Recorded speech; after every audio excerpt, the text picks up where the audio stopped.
the institution and the work of the institution, what it's doing to support international maritime law. It's fascinating.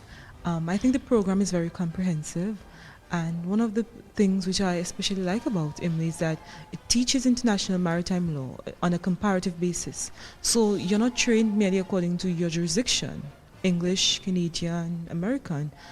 It is done on a comparative basis, and as international lawyers, this is very important. The course is excellent. It's very practically oriented, and it's training us to be international lawyers, and to apply not just to learn maritime and shipping law, but to actually be able to practically apply it. And I think that emphasis is very important. Illum min jaħdem fil-liġi internazzjonali jaf. Today, whoever is interested in working in the field of international law knows that this is the course to follow.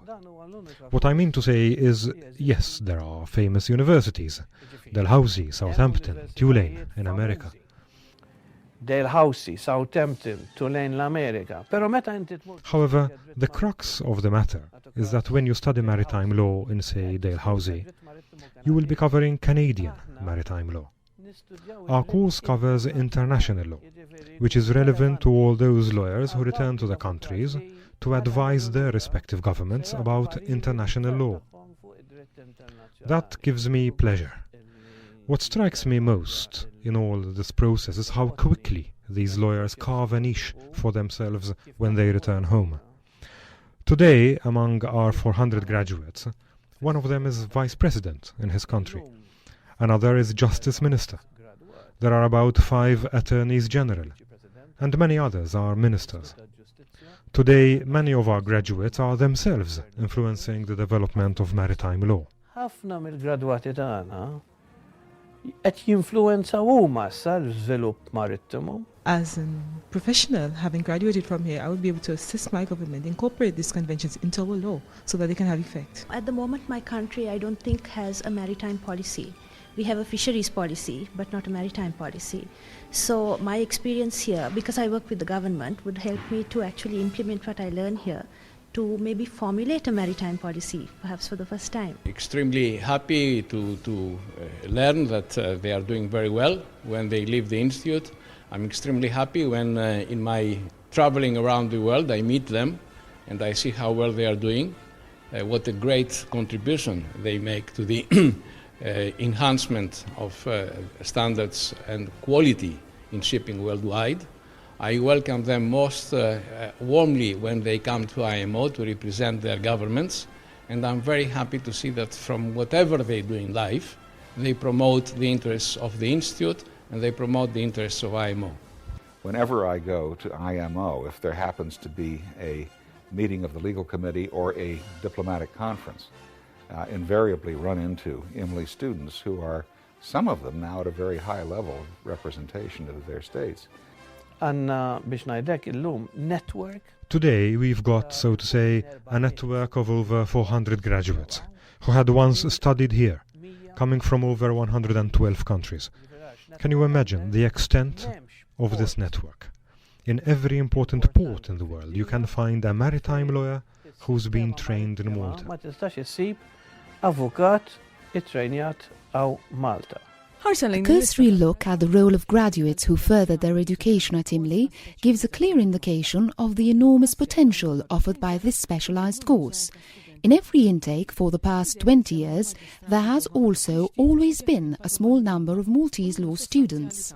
2 names that immediately stand out are those of magistrates Giovanni Grishti and Jacqueline Padovani Grima.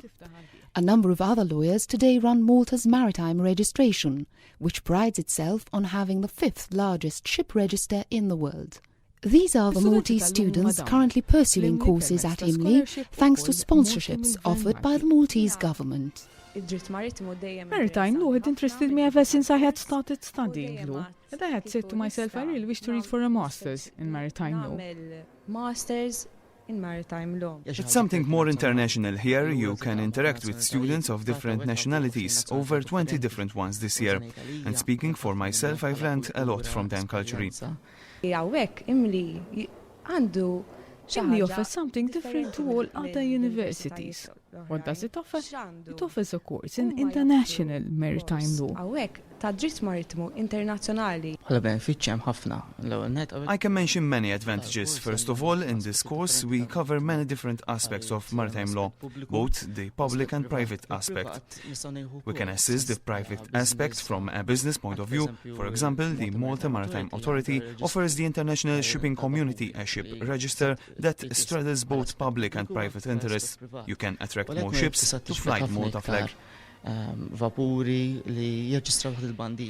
Besides a master's degree, IMLI also offers diploma courses. Captain Clinton O'Neill was sponsored by the Armed Forces of Malta to follow this course.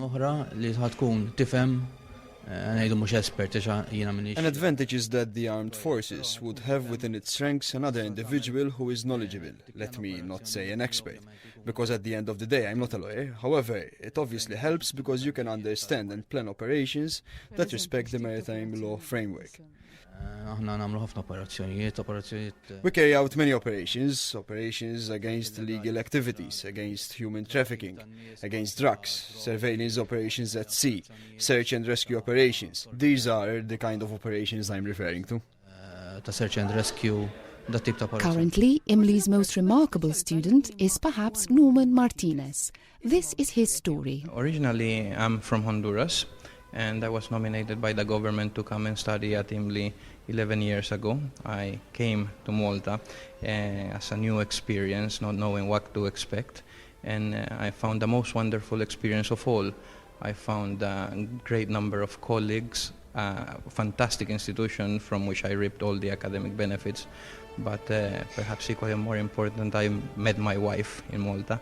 So at this point in time, 10 years after, I can say I left home to come home. His wife is a Maltese lawyer who followed the same course. Undoubtedly, Malta's essential contribution to the maritime industry has not gone unnoticed. First of all, it was the foresightedness of the Maltese government to offer Malta to host the institute, and also because of its strategic location, Malta is more or less in the center of the world, so it's easy for people to come to study here, and it's wonderful that they do come, and it's wonderful that the Maltese government continues to support this most commendable initiative. We are very happy to be housed here, and I'm very happy to visit Malta from time to time. Iżda x'inhuma l-vantaġġi għal Malta? What does Malta stand to gain with IMLI's presence on these islands? The fact that every year you've got about 30 lawyers that are already influential in their own countries, let alone when they return with the degree obtained from IMLI. They are our ambassadors. The great benefit to Malta, even putting any economic benefit aside, is the